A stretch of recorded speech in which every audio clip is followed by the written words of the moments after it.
500 years ago, England was emerging into a new era. After years of war, plague and famine, the kingdom was enjoying peace and prosperity under the reign of the first Tudor king, Henry VII. A new class of business-savvy farmer was thriving, boosting food production. And then over she goes. While wool from their sheep was generating half the nation's wealth. Many of the nation's farms were under the control of the biggest landowner in England after the king, the monasteries. Their influence could be felt in every aspect of daily life. They were not just places of religion. They were at the forefront of technology, education, and farming. But with the daily lives of monks devoted to prayer, they depended increasingly on tenant farmers who worked and tended their lands. Steady, girl. Now, historian Ruth Goodman and archaeologists Tom Pinfold and Peter Ginn are turning the clock back to Tudor England, here at Weald Downland in West Sussex, to work as ordinary farmers under the watchful eye of a monastic landlord.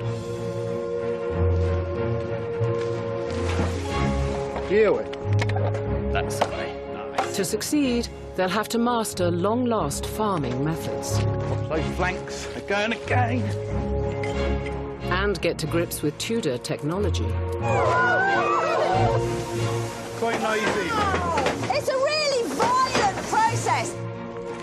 While immersing themselves in the beliefs, customs, and rituals that shaped the age. This is merry England, for heaven's sake, so to speak. Let's enjoy it. This is the untold story of the monastic farms of Tudor England.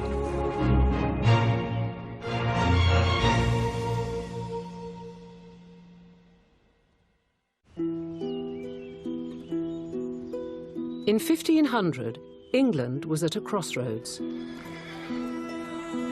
The subsistence farming of the medieval era was giving way to a modern spirit of commercialization. A world dominated by the church and the rhythm of farming was now opening up to a new force: money. As great landowners, the monasteries had capitalized on their land and their tenants for centuries, controlling everything from crop production to new technologies and trading relationships with merchants. But now, as more and more monastic farms were being rented out, Tudor tenant farmers realized that they too could make a profit from the land. Ruth is doing the monthly accounts. In 1500, those farmers who were in a position to rent large parcels of land from people like the monasteries were becoming much more businessmen, and perhaps businesswomen. They were thinking much more in terms of profit and loss and accumulated wealth than perhaps had been the case before. I mean, this is a moment in which farming is beginning to change into something that's closer to the buying and selling and trading and merchant thinking that we're so accustomed to these days. But for even the most industrious farmers, the farming calendar was still shaped by the cycle of religious festivals. It's May, and the Feast of Whitsun, also known as Pentecost, is on the horizon, traditionally celebrated with a special market day. Falling 7 weeks after Easter, it commemorated the descent of the Holy Spirit to Jesus' disciples. Although the team's main income will come from their sheep, Tom and Peter have also been raising geese to sell. We've got 2 sitting over there. 6 very angry ones there. So we're going to have a load of little goslings pretty soon. That's very exciting. Just hope these ones come out then. A bit of hissing starting up.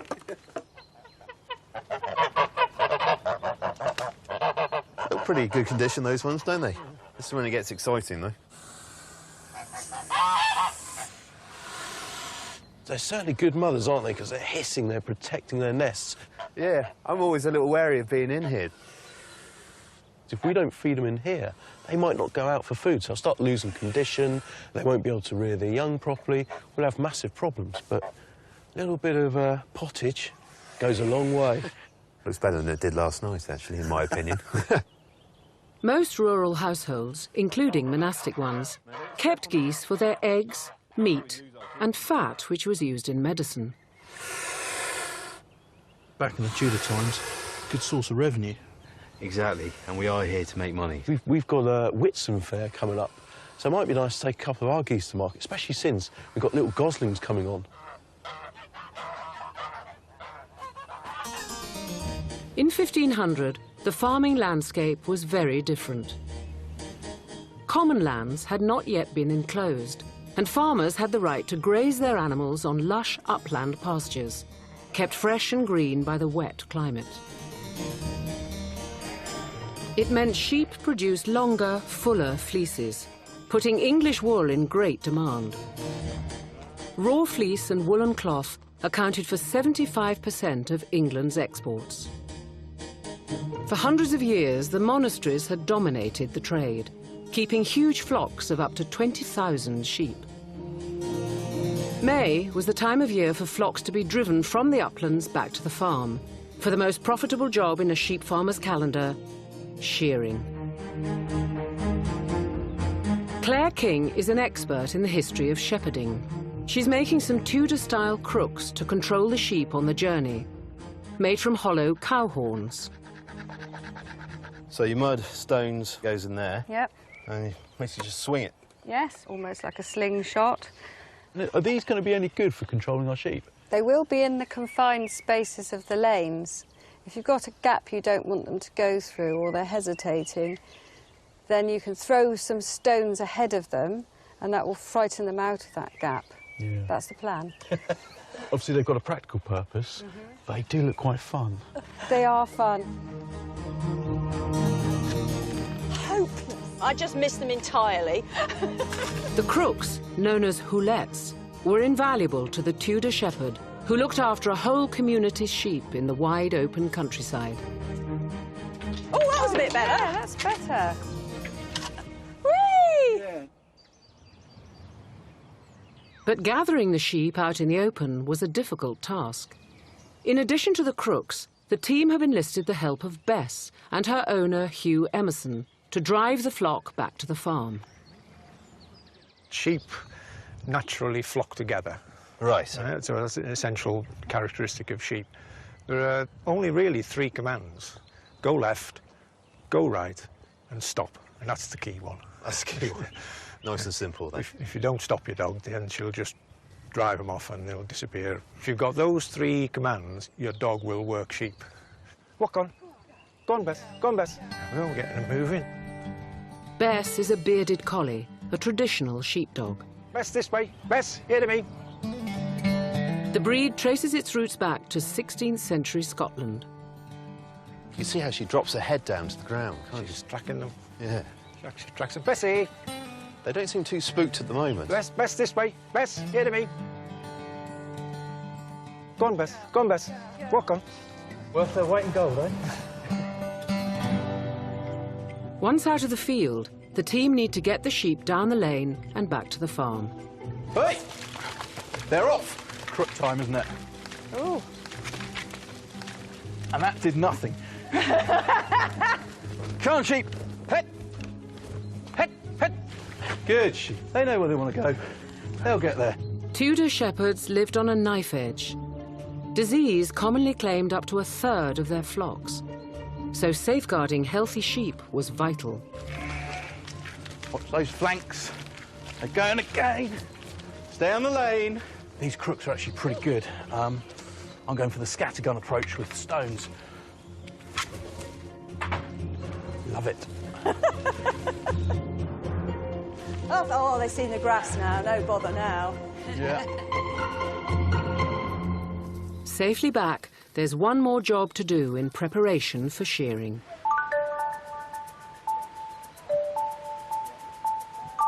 Because sheep were so valuable, the farming manuals of the day had plenty of advice on how to rear them. To secure a good price, it was recommended that sheep must be well washed before their fleeces were removed.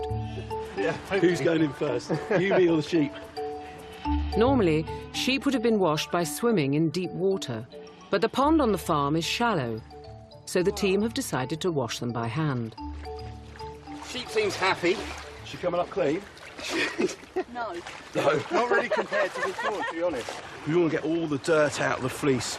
Not just so you've got a nice clean fleece at the end, but also if the shears come across anything, it will blunten them. But things aren't going quite to plan.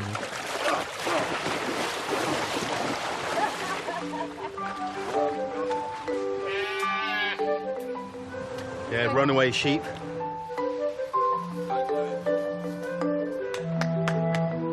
It's going back.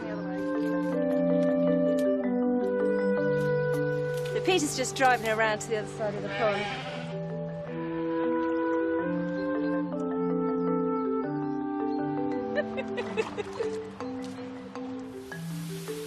Right, another victim. Come on. Come on, girl. You'll enjoy it once you're in there. Everyone else has. Come on. Whew. Here we are. Hello.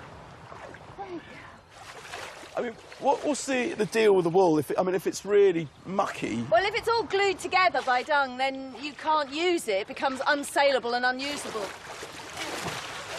Oh, that was a good dunk. So doing this increases a farmer's profit margins, essentially. It does indeed. She's done. Let her out. I thought they were supposed to be white sheep, these ones. I know they look dirty on the outside, but if we've managed to get the dung off from underneath and out in the matting, a bit of surface silt might not be that bad. Yes. I don't know how efficient we're being, but we're definitely quicker. Apart from naughty sheep, we did quite well. Yeah. It sort of worked, didn't it? I'll be honest, I thought it was great fun. The sheep will need to dry out thoroughly in the sun over the coming week before they can be sheared.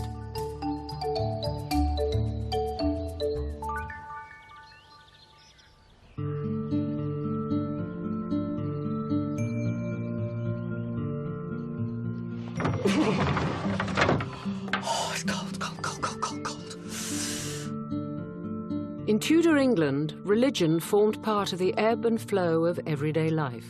But people also turned to the church in times of need, especially during illness. The church taught that saints interceded on behalf of those who worshipped them, bringing good health and curing ailments. But people didn't rely solely on the saints. There was also a firm tradition of turning to nature to produce cures. Unfortunately, I've got a summer cold, and it's starting to get into my throat. So I'm going to try and find myself a remedy, and in a Tudor garden we've got a number of plants that I can use. We have ground ivy, they called ale hoof, partly because it looks like a hoof, and the leaves are also used to flavour ale hoof. Ale hoof is rich in vitamin C, perfect for treating a cold. Very interesting concept, the idea of edible weeds, and essentially this is one of them. Peter adds honey to the ale hoof. Back in Tudor times, it was always honey, because sugar is so exotic, it's so expensive, it's got so far to travel.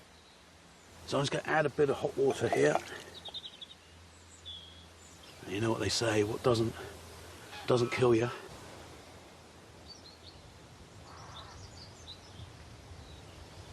That's really nice. That's really good. Hopefully that'll work its magic. So for me, it's back to work. Ooh, getting stiff. In addition to revenue from sheep's wool, money could also be made from their milk. Like many Tudor farmers, Ruth plans to supplement the farm's income by producing cheese to sell at the upcoming Whitsun market. Milking sheep for sheep's cheese was really common through the High Middle Ages, but was already beginning to go out of fashion, if that's the right word, in 1500. Basically, a cow gives so much more milk than a sheep, more than 10 times as much milk. So many people were beginning to leave off milking their sheep and turning for milk instead to a cow. But monastic herds were a bit different, basically because they were so large. When you've got these huge flocks up on the hill and somebody's got to be there looking after them day and night anyway, milking them and making use of that produce just makes a whole lot more sense. And the milk itself, well, that was mostly used for cheese making, and that's what I plan to do. Keep your feet out of it, girl. No.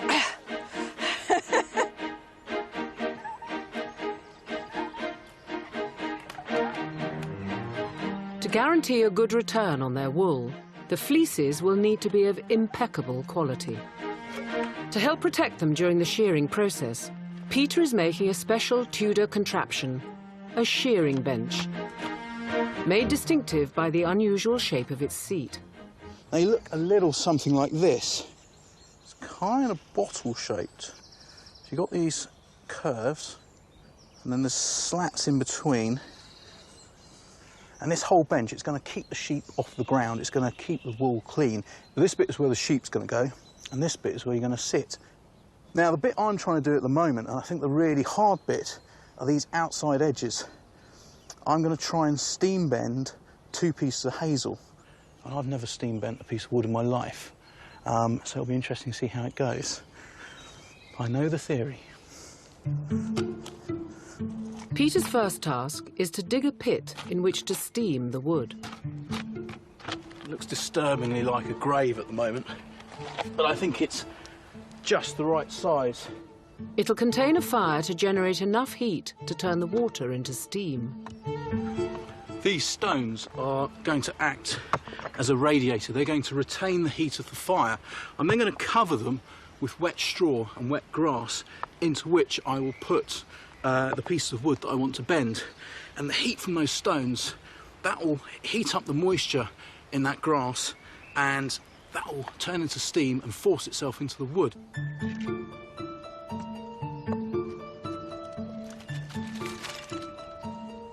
To make my fire, I've essentially built a chimney, and inside that I'm going to put a few oak shavings, and around it I'll put my wood upright.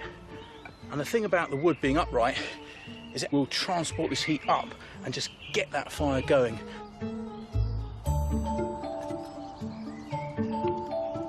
Relatively more successful than I thought it would be.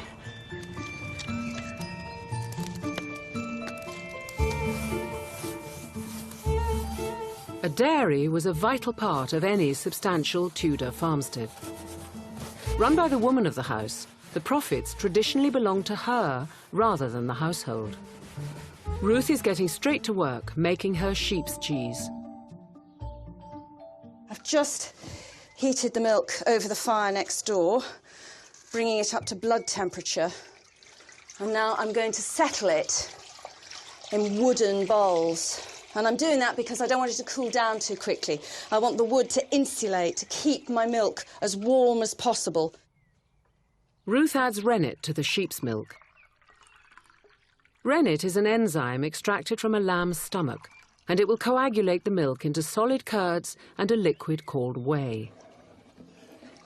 Having stirred it, I now want to leave it very still.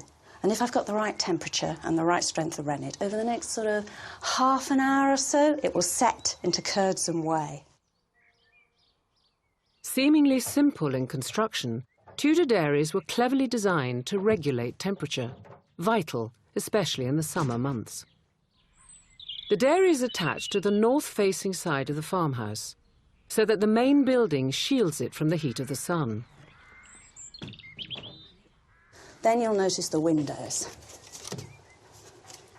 You can see that they provide loads of light, but more importantly, they provide ventilation. I've got a through draft. The next thing to look at is the floor. Tiles. These tiles are not glazed, they're porous, which means that they will hold water, and that is really important. That's where the clever bit comes in. Here we go. The water sinks into the pores of the tiles and sits there. And then gradually, over the next few hours, it quietly evaporates. And as it evaporates, it cools the room. And with my strong cross-draft between my north and my east windows, it's drawing that damp air out all the time, allowing more to rise and fill its space. This room will sit at between 5 and 6 degrees, almost regardless of what the weather does outside. Oh, the heat coming off this is intense. We're pretty much ready to steam our wood. Ah, dear. Either that, we're going to set fire to our straw, and then we'll have to start again. Peter is soaking his straw in hot water to ensure it's saturated. On it goes. It's this water that will be turned into steam by the heat of the fire stored in the stones. There we go. Oh. Right. I think I've got to be pretty fast for this. You can already see the steam coming up. Some sort of vision of hell. There we go. Wood in. And of course, this isn't going to catch fire, because fire needs 3 things. It needs heat, which it's got. It needs fuel, which I'm giving it. But it needs oxygen, which I'm about to take away. This technique dates back to Anglo-Saxon times, but would still have been used in the Tudor period for the production of ships, weapons and tools. The reason why I have to work so quickly is because already you can see the steam coming up, and I've got to keep that steam in there, because otherwise the straw will dry out and there won't be the moisture to steam my wood. Every inch of the wood's diameter needs an hour of steaming. For the next 2 hours, all Peter can do is wait. OK, oh, that's a good set. After sitting for half a day, Ruth's milk has transformed. Really pleased. They've all set beautifully. So now I have to start separating out the whey from the curd. You can see little bits of it already here, this very pale, greeny yellow liquid. That's the whey. And the next stage now is to cut it and to try and drain some of that whey out. In later centuries, you'd use, fancy knives to make perfect cubes of curd. In 1500, you use these.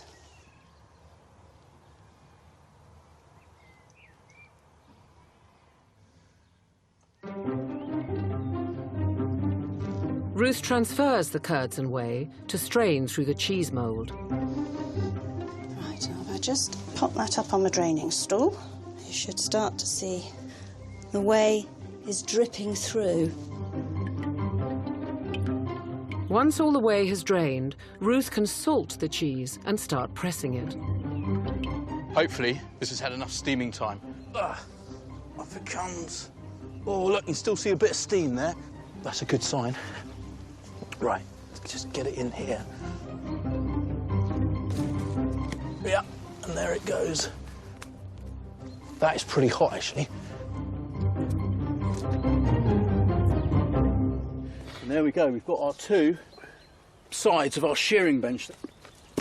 Brilliant. Tom is also preparing for the upcoming shearing. He's using a Tudor recipe to make a sheep first aid kit. What I'm doing is making a salve for our sheep, just in case of nicks or cuts. It stops the parasites getting in there, prevents things like maggots, which will obviously harm the sheep, but also affect the quality of the wool. Normally, shearers would use tar to seal any wounds, but Tom is making a budget alternative. Quite simple. Just, here we go. To make broom salve. 4 ingredients: broom, which is what I've just been cutting up. I need suet, I need brine, and I need urine. I'm just going to finish off this bit of broom here. Most parts of the broom plant have a medicinal use, for everything from curing a hangover to clearing the skin of parasites. But the salve's crucial ingredient is the urine. And the reason the urine works well, if you leave it 3 weeks, it reacts with the air, creating ammonia. And ammonia is what actually gives our salve its healing and cleansing properties. Mix it together. Okay, see that out. Interesting thing is quite often they were using things they weren't 100% sure why they worked. I mean, it's acts of faith.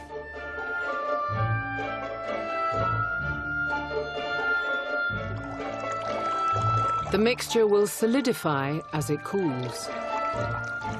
Got with me in this, and hopefully it works. So this one now has had a full press on both sides. It should be ready to come out of its cloths. Let's have a little look.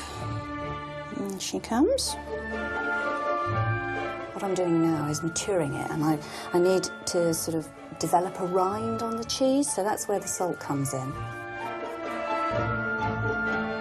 From today onwards, I'll wipe it down each day with brine, and then tomorrow, the next one will join it on the shelf.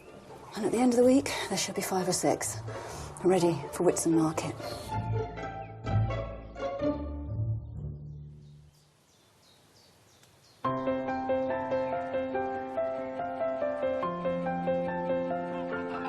It's the 19th of May, St Dunstan's Day, and it's time for spring cleaning.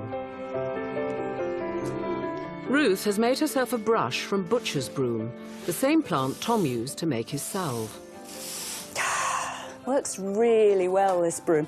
This seems to get everything out of all the little crooks and crannies. Now, I might stick a bigger, longer handle in it.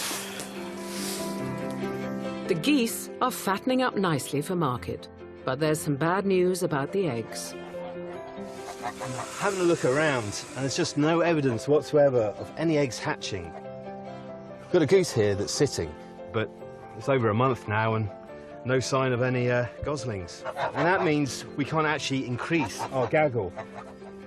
It's not the end of the world. However, we want to make money. I mean, this is why we have them. This is why we're feeding them, looking after them. Best we can hope for, sell them for meat and feathers, and that's about it. But there's welcome news elsewhere on the farm. After a run of fine weather, the sheep are dry and ready for shearing. In some areas of Tudor England, the right time to shear sheep was determined by astrological signs and the phase of the moon.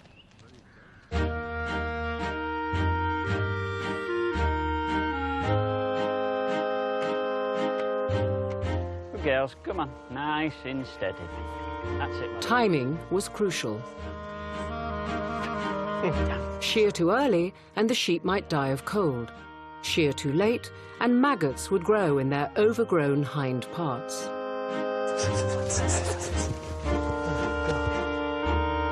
Not really easy, is it?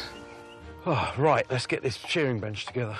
Your Tudor flat pack. My Tudor flat pack. It's very impressive, actually. Right. I look made to measure almost. Specialist shearers were often brought in to help get the job done.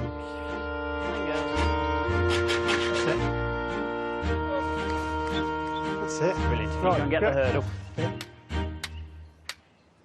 Ed Noble and Doug Winkfield have come to give Peter and Tom a hand. You got the front end? Got the front end. Ready, 1, 2, 3.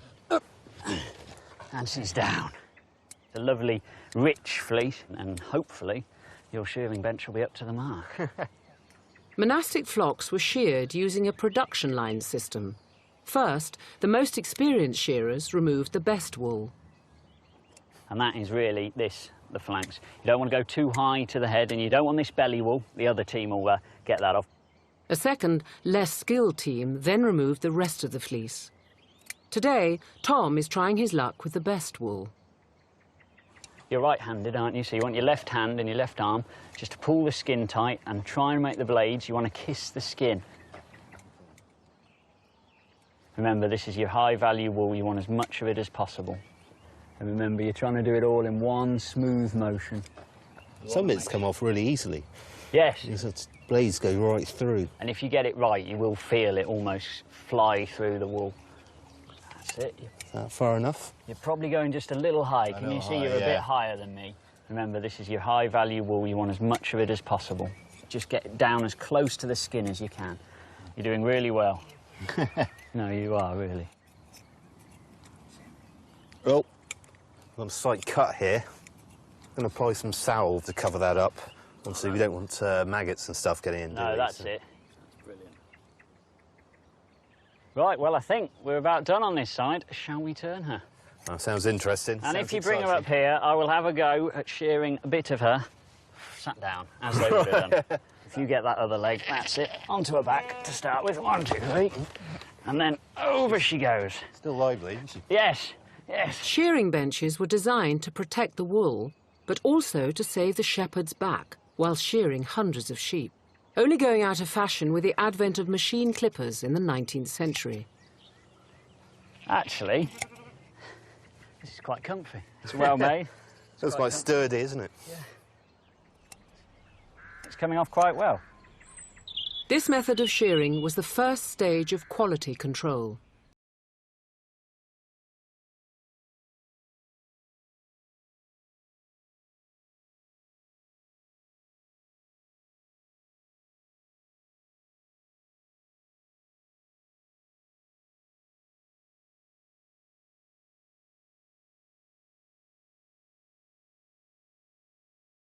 Tudor England were not yet organised into breeds, so wool buyers used a system of classification based on the quality of the wool, its colour, length and coarseness.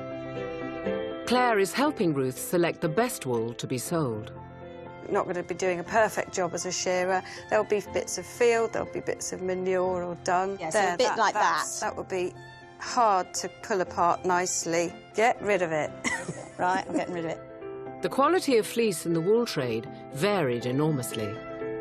Tudor tenant farmers had a reputation for producing inferior wool, and some merchants even refused to accept fleeces that weren't farmed directly by the monastery. Why then is it that the monasteries have this reputation for really good wool and tenant farmers have a reputation for much poorer wool? Money. Money. If you own the land, you put your sheep on the best bits. If you have lots and lots and lots of sheep, you can choose from a huge number for good genetic stock, good breeding stock. If we're going to send this off to the monastery, we have to select only the very best of our wool in order to meet that quality bar. Now the wool just needs to be weighed for the farm's records. So just move it along. No, that's still a lot heavier that side. That level? Yeah, it looks about level. So that's just a smidgen over £20. So for 10 fleeces... Very good. That's not bad, is it? They're pretty good fleeces, then. Any wool not good enough for the monastery is now Ruth's to make cloth for the home.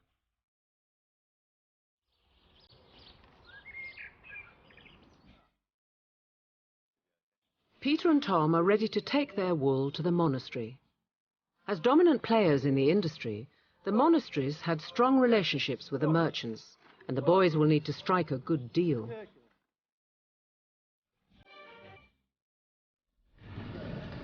$1,500 was a good time to be a wool producer.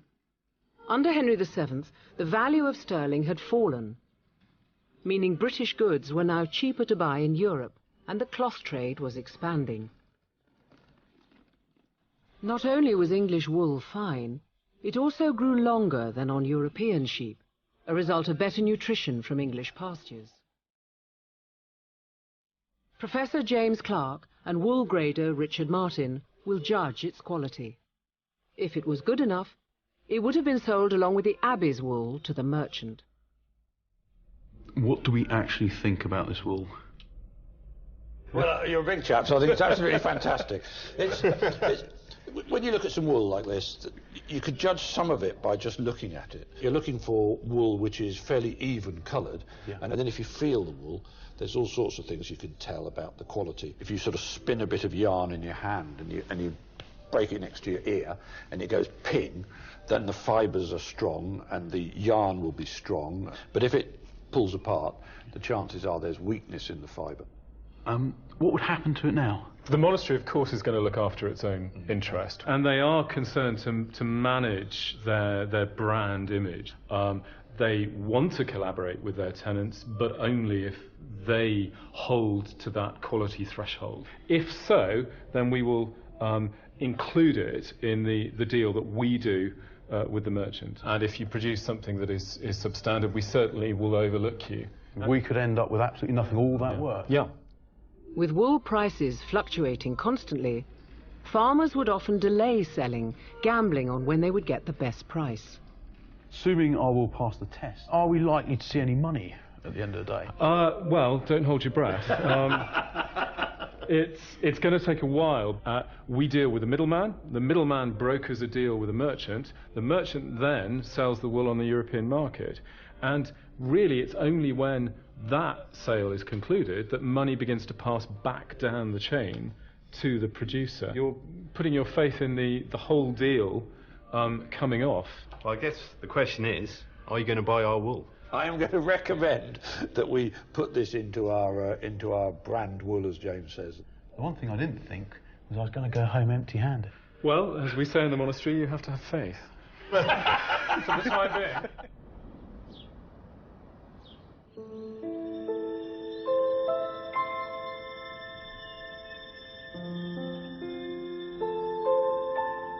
Faith wasn't just part of business transactions. Religion was a thread that ran through everyday life.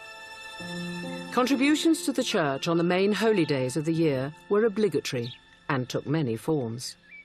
It's just coming up to the Feast of Pentecost, or Whitsun, one of the many religious festivals that punctuated the year.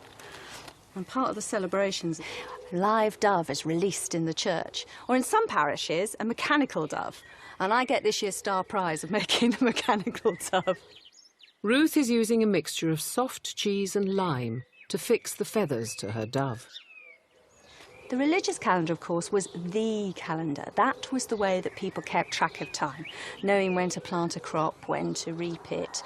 Also knowing things like, when you've got a meeting coming up, you'd say, oh, well, I'll meet you the day after St. Agnes Day. All sorts of ordinary practical things were linked and tied and counted by the religious rhythm of life.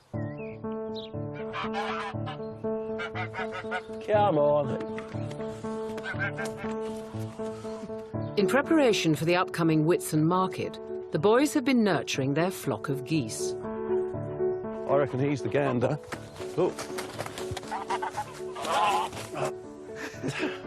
It's good exercise for us. Give me a sheep any day. In the Tudor period, geese would have been driven many miles to be sold and required protection for their feet. Good job. Good job. Yeah, these feet, they're going to have to walk long distances. Well, these feet are designed for swimming, aren't they? Now, that beak's designed for pecking. Yeah, I appreciate you holding that. Many Tudor farmers would have used tar and sand to form a hard coating on the feet, but some use cloth or leather boots. Peter and Tom are testing out their own version. What do you think? Doesn't look convinced. I'm not overly convinced. Just pull that tight and tie that on behind. But I tell you what, her heart isn't hammering or anything like that. She's perfectly calm. That one seems pretty secure. Looking pretty good. Give her a go? Yeah. We'll stand to one side in case she's... Oh, boots off. The other one's all right. On. No, it's not.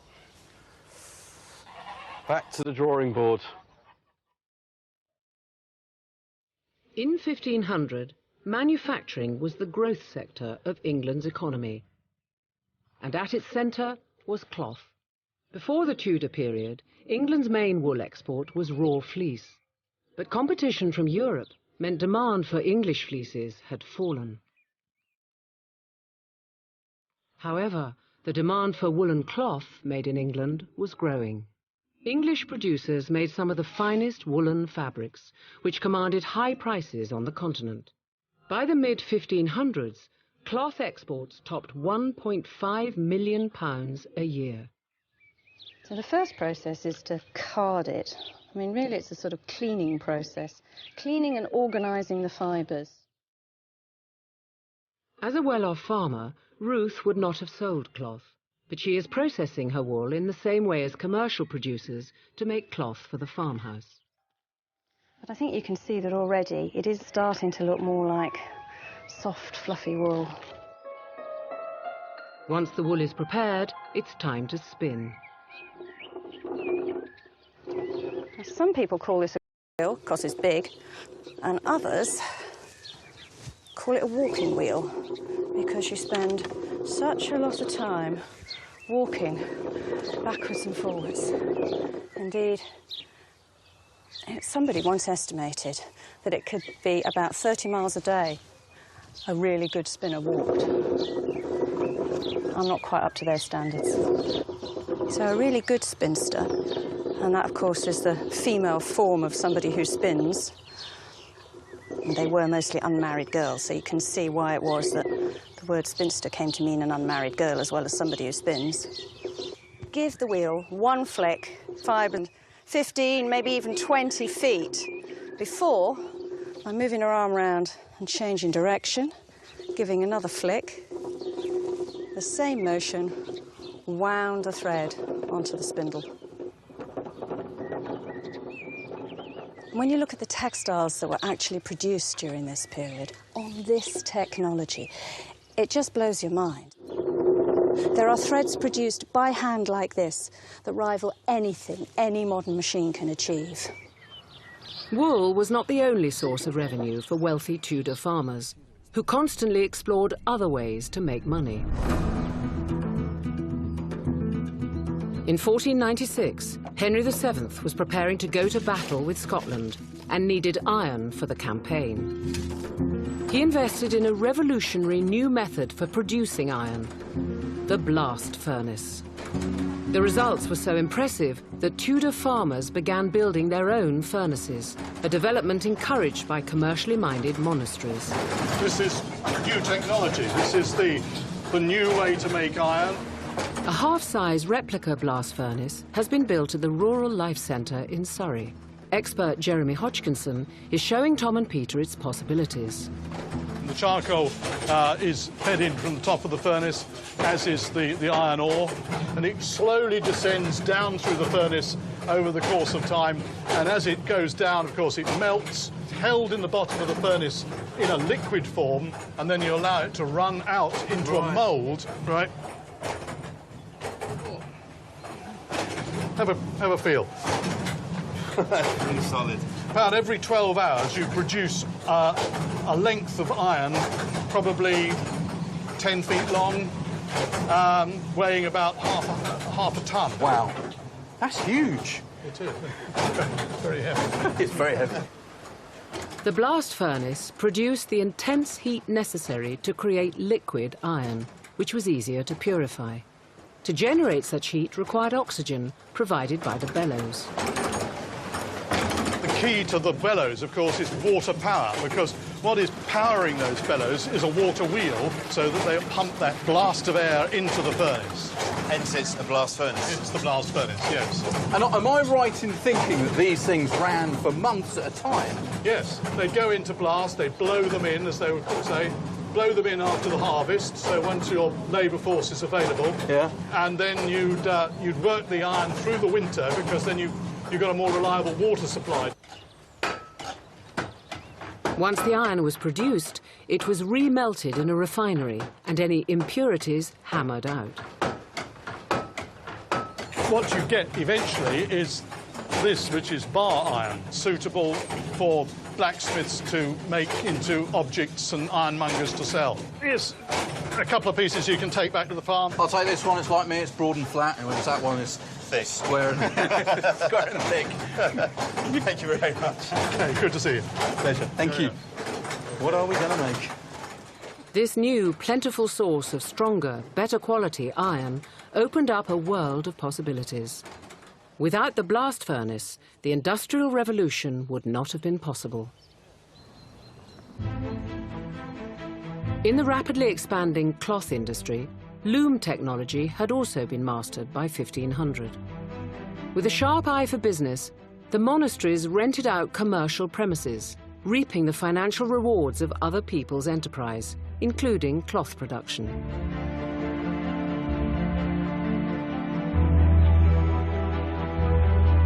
Ruth has brought her wool to weaver Diane Wood.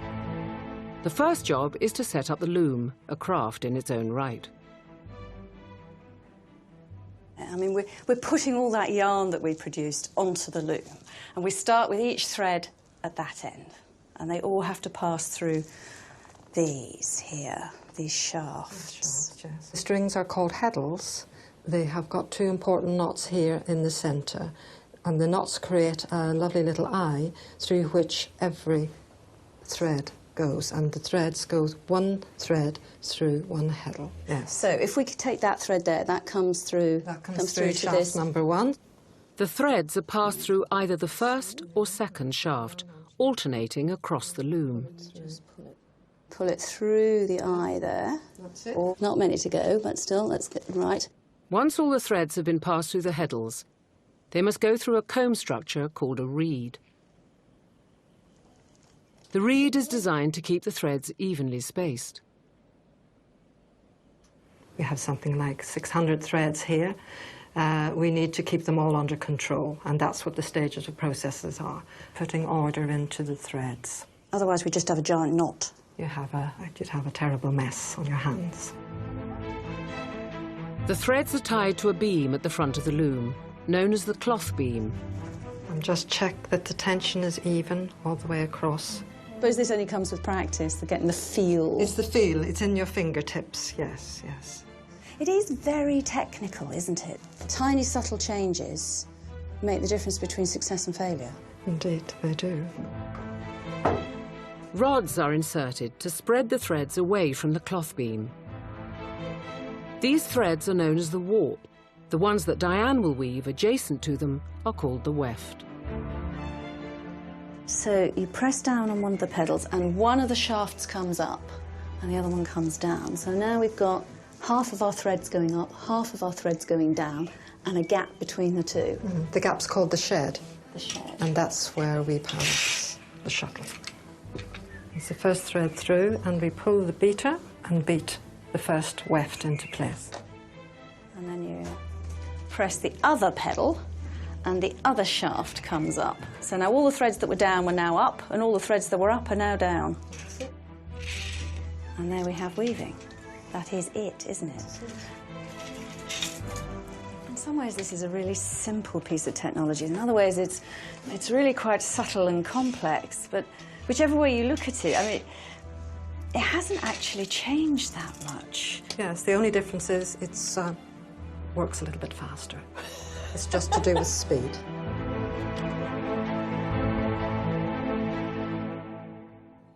With the cloth finished, Ruth needs to take it to the monastic mill for a finishing process known as fulling. The monasteries had invested heavily in watermill technology, and for cloth production, the fulling mill represents the first transition from a domestic craft to a factory industry. Miller, Dowie Jones, is in charge of operating the machinery.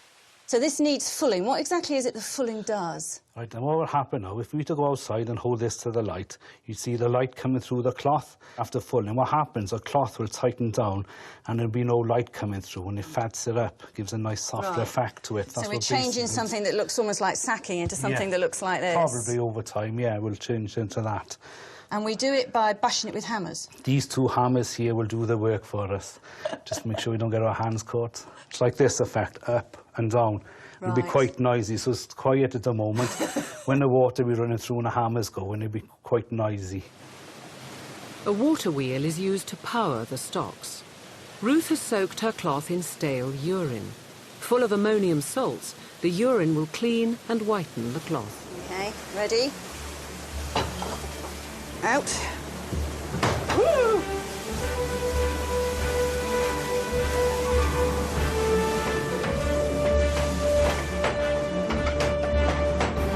Quite noisy.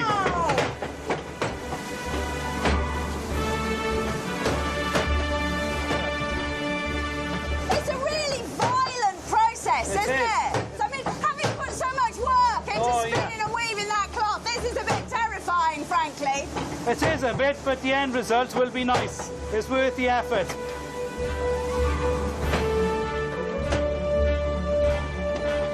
But using the fulling mill didn't come free. The monastery would have charged its tenants. As a tenant of the monastery, monasteries, we were required to use their mill. They had something of a monopoly. If we want our cloth fulled, we have to bring it to the monastic mill. Mills, therefore, were a really important source of income for the monasteries. It's another way, I suppose, of taxing your tenants. For centuries, fulling was the only mechanised part of cloth production. Wool would go on being carded and spun by hand until the 18th century.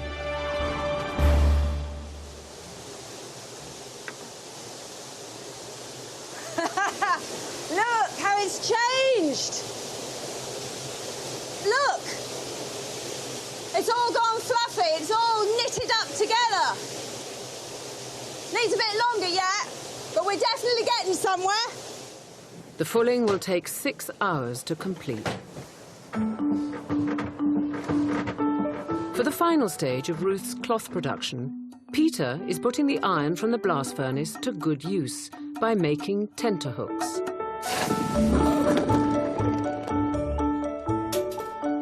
The hooks are attached to a frame for the fulled cloth to be stretched across. You stretch it out on the tenterhooks, get it under tension, which obviously is where, you know, why we say that somebody's on tenterhooks if they're feeling really highly strung, because that's exactly what I'm going to do to the cloth. Stretching the cloth after fulling is one of the most important parts of the manufacturing process. If you don't stretch it, you end up with a sort of rumpled effect on the cloth. It never lies flat, it always sort of lies puckered. You also find that you can't abide by the law. Legally, if you're going to sell the cloth, you've got to be able to produce a perfect product, a consistent product. So if your cloth shrank too much, it would be unsaleable unless you could stretch it back out to the prescribed legal length and legal width. The cloth is stretched under the weight of rocks. Nice and taut. And when it's dry, it'll have set square.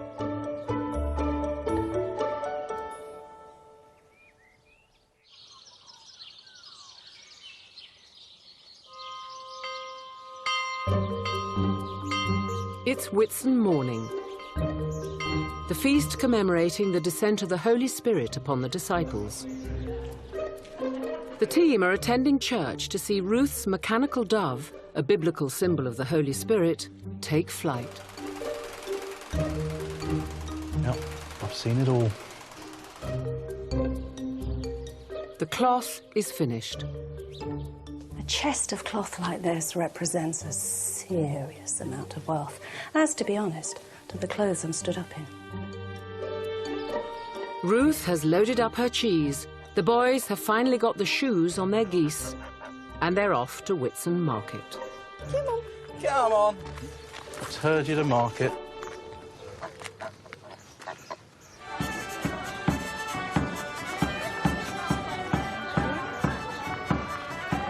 Attended by the whole community, the market was one of the few times in the year when strict trade regulations were lifted and ordinary farmers, rather than merchants, could sell their wares.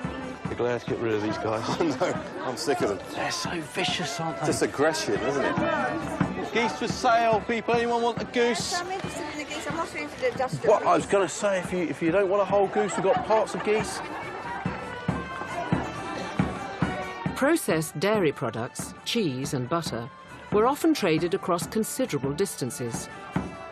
Ruth's cheese might even have found its way to the markets of London. With the geese sold, the boys are off to see what their profits can buy them in the market. The Tudor era saw the world begin to open up. Advances in shipbuilding meant people were sailing further, and trade routes to the Middle East brought new and exotic products to England. All this sort of stuff we take for granted.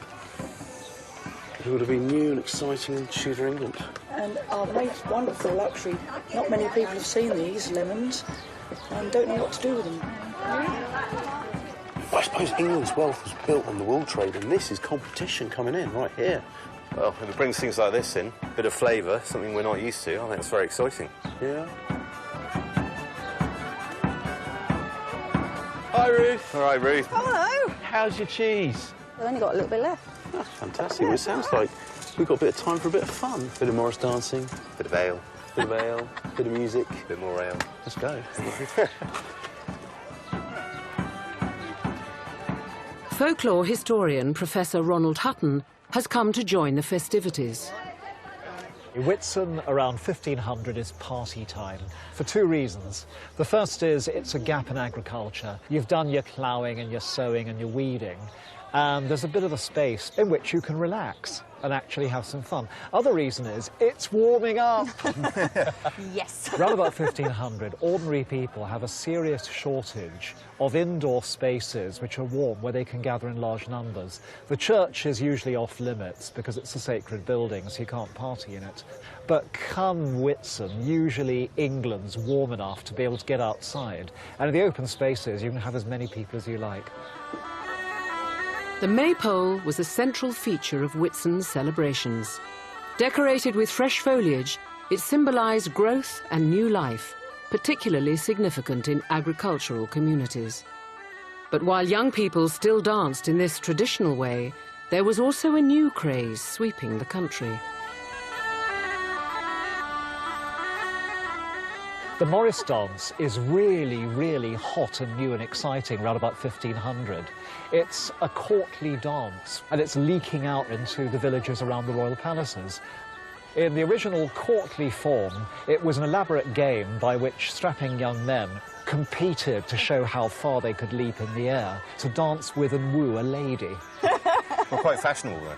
Very, very much so, cutting edge. By Tudor times, Whitsun had become one of the most popular feasts of the year, where people let their hair down, indulging in revelry and merrymaking. The church initially was rather worried about this development because alcohol plus crowds equals misbehaviour. But then it learned how to cash in. So the church ale was invented, the Whitsun ale, which is this wonderful arrangement whereby people in the village would provide the raw materials for the food and drink. And then the villagers, when all this was ready, would pay an entrance fee. And the church would take the profits to supply its parish needs for the rest of the year. And everybody was happy, and it worked like an absolute dream each year. This complete intertwining of social life and religious life and economic life is so typical of this period, isn't it? Everything has a religious element to it. It's sort of almost like the air you breathe.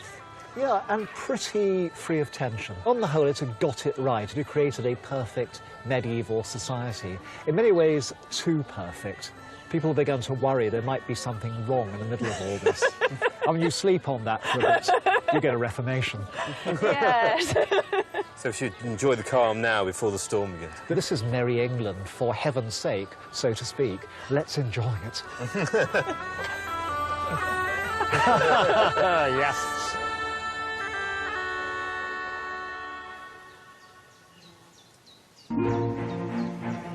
Next time on Tudor Monastery Farm, the team learn about the rhythm of life. Little ones are ready to go, get the boar in, get them pregnant, carry on. What sustained people. I'm looking forward to this. It's going to be a proper treat. That is fantastic, that. And how to celebrate summer.